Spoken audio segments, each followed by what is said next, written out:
৮ বছরের শিশু ধর্ষণের পর গলা কেটে মাথা শরীর থেকে আলাদা করা হলো। এই ২০২৬ সালে এই দেশে এই সমাজে শুধু রামিসা না, ২০২৫ সালে একটা বছরে ধর্ষণ মামলা হয়েছে ৭,০৬৮টি। গত ২০ মাসে শুধু শিশু ধর্ষণে নিহত ৬৪৩ জন।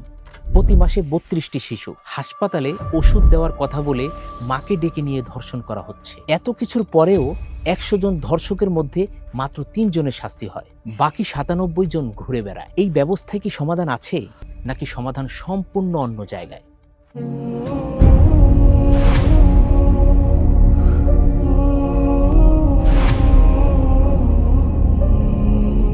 আসসালামু আলাইকুম ওরহমতুল্লাহ। ১৯শে মে ২০২৬ ঢাকার পল্লব। ৮ বছরের শিশু রামিসা স্কুলে যাবে বলে বাসা থেকে বের হয়েছিল, আর ফিরে আসেনি। পাশের ফ্ল্যাটের প্রতিবেশী তাকে ধর্ষণ করে গলা কেটে হত্যা করে, মাথা শরীর থেকে বিচ্ছিন্ন করে পালিয়ে গেছে। এটা কোনো সিনেমার গল্প না, এটা এই বছরের, এই দেশের, এই সমাজের ঘটনা। শুধু রামিসা না, জুন মাসে নাটোরের হাসপাতালে ওষুধ দেওয়ার কথা বলে একজন মাকে ডেকে নিয়ে ধর্ষণ করা হলো। গাইবান্ধায় ৩ জন মিলে একজন তরুণীকে সংঘবদ্ধভাবে ধর্ষণ করলো। রামিসার ঘটনা সারা দেশে আলোড়ন তুলেছে, মানুষ রাস্তায় নেমেছে, সোশ্যাল মিডিয়ায় ঝড় উঠেছে। মৃত্যুদণ্ডের রায়ও দেওয়া হয়েছে, কিন্তু সেই রায় কার্যকর হবে কিনা, কবে হবে, এখনো বলা যাচ্ছে না।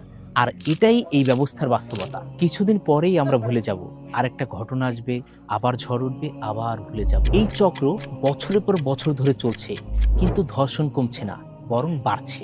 বাংলাদেশ মহিলা পরিষদের তথ্য অনুযায়ী ২০২৪ সালের তুলনায় ২০২৫ সালে ধর্ষণের ঘটনা বেড়েছে ২৭%। আর ২০২৫ সালে মোট ধর্ষণ মামলা হয়েছে রেকর্ড ৭,০৬৮টি। আর গত ২০ মাসে শুধু শিশু ধর্ষণ ও নির্যাতনে নিহত হয়েছে ৬৪৩ জন, অর্থাৎ প্রতি মাসে ৩২ জনেরও বেশি শিশু। কিন্তু কেন এত বাড়ছে? এর কারণ খুঁজতে গেলে আমাদের গভীরে যেতে হবে। প্রথম কারণ, অশ্লীলতার বন্যা।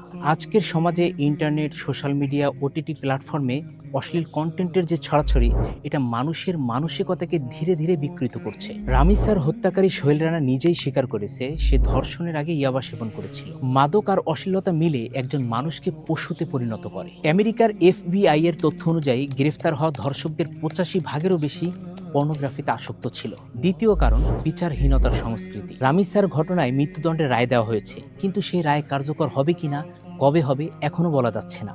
আর এটাই এই ব্যবস্থার বাস্তবতা। বেশিরভাগ ক্ষেত্রে বছরের পর বছর বিচার ঝুলে থাকে। আইন ও সালিশ কেন্দ্রের তথ্য অনুযায়ী বাংলাদেশে ধর্ষণ মামলায় সাজার হার মাত্র ৩ ভাগ। অর্থাৎ ১০০ জন ধর্ষকের মধ্যে মাত্র ৩ জনের শাস্তি হয়, বাকি ৯৭ জন ঘুরে বেড়ায়। এই বিচারহীনতাই অপরাধীকে সাহস দেয় বারবার। নাটোরের হাসপাতালে যে ৩ পরিচ্ছন্নতা কর্মী মাকে ডেকে নিয়ে ধর্ষণ করেছে, তারা হয়তো জানে এই দেশে বিচার পেতে বছরের পর বছর লেগে যায়, আর পার পাওয়ার সম্ভাবনাও আছে। তৃতীয় কারণ, পারিবারিক ও সামাজিক মূল্যবোধের ধ্বংস। সেকুলার শিক্ষা ব্যবস্থায় নৈতিকতার কোনো ভিত্তি নেই। ছেলেমেয়েরা বড় হচ্ছে, কিন্তু আল্লাহর ভয় নেই, হালাল হারামের বোধ নেই, পরকালে জবাবদিহিতার চিন্তা নেই। যে মানুষ মনে করে দুনিয়ায় পার পেলেই হলো, সে যে কোনো অপরাধ করতে দ্বিধা করে না। এখন একটু ভাবুন, সেকুলার আইন ব্যবস্থা কি এই সমস্যার সমাধান দিতে পেরেছে? ৫০ বছরেরও বেশি সময় ধরে এই ব্যবস্থা চলছে। ধর্ষণ কি কমেছে? বরং প্রতি বছর বাড়ছে। রামিসার মৃত্যুদণ্ডের রায় হয়েছে, কিন্তু কার্যকর হয়নি। হাজার হাজার ভিকটিম আজও বিচারের অপেক্ষায়। আর যতদিন এই ব্যবস্থা চলবে, রামিসার মতো আরও শিশু ধর্ষণের শিকার হতে থাকবে। তাহলে সমাধান কোথায়? ইসলামী শরিয়া একমাত্র পূর্ণাঙ্গ সমাধান। ইসলাম ধর্ষণকে শুধু একটি অপরাধ হিসেবে দেখে না, এটাকে দেখে মানবতার বিরুদ্ধে সবচেয়ে জঘন্য আক্রমণ হিসেবে। ইসলামী শরিয়ায় ধর্ষণের শাস্তি হলো মৃত্যুদণ্ড। ইমাম মালিক, ইমাম শাফিঈ সহ অধিকাংশ ফকিহদের মতে জোরপূর্বক ব্যভিচার বা ধর্ষণের শাস্তি মৃত্যুদণ্ড, তা বিবাহিত হোক বা অবিবাহিত। কিন্তু ইসলাম শুধু শাস্তি দিয়ে থামে না, ইসলাম অপরাধের মূল কারণগুলো আগে থেকেই বন্ধ করে দেয়। ইসলাম যেভাবে সমাজকে সুরক্ষিত রাখে, দৃষ্টি অবনত রাখার নির্দেশ দেয়। আল্লাহ বলেন, কুল্লিল মুমিনিনা ইয়াগুদ্দু মিন আবসারিহিম ওয়া ইয়াহফাযু ফুরুজাহুম যালিকা আযকা লাহুম ইন্নাল্লাহা খাবীরুম বিমা ইয়াসনাউন। মুমিনদের বলুন, তারা যেন তাদের দৃষ্টি অবনত রাখে এবং তাদের লজ্জাস্থানের হেফাজত করে, এটাই তাদের জন্য অধিকতর পবিত্র।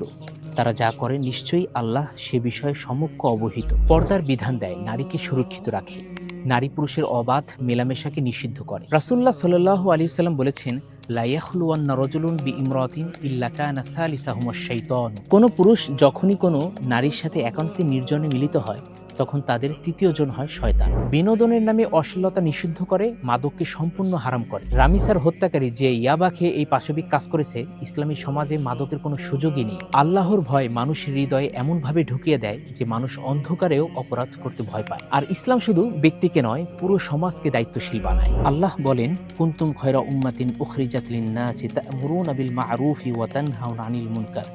তোমরাই শ্রেষ্ঠ উম্মত, তোমরা সৎ কাজের আদেশ দাও এবং অসৎ কাজে নিষেধ করো। যেই সমাজে প্রতিটি মানুষ এই দায়িত্ব পালন করে, সেই সমাজে অন্যায় মাথা তুলতে পারে না। পাড়ায়, পরিবারে, মসজিদে সবাই মিলে অসৎ কাজের বিরুদ্ধে দাঁড়ানো এবং একে অপরের ইসলাহ করাই এই উম্মাহর বৈশিষ্ট্য।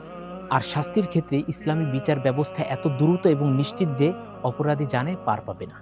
সেকুলার ব্যবস্থায় ৯৭ জন পার পেয়ে যায়, ইসলাম ব্যবস্থায় শাস্তি নিশ্চিত। আর এই নিশ্চিত শাস্তির ভয়ই অপরাধ কমিয়ে দেয়। আল্লাহ বলেন, ওয়ালাকুম ফিল কিসাসি হায়াতুন ইয়া উলিল আলবাবি লাআল্লাকুম তাত্তাকুন।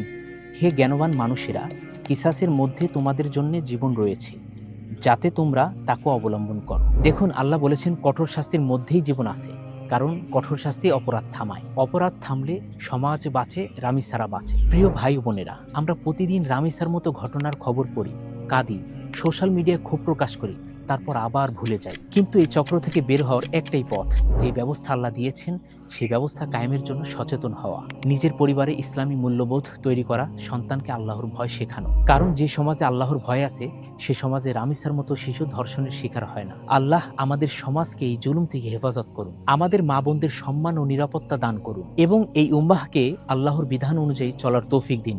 আমিন। ওয়াসসালামু আলাইকুম ওয়া রাহমাতুল্লাহি ওয়া বারাকাতুহু।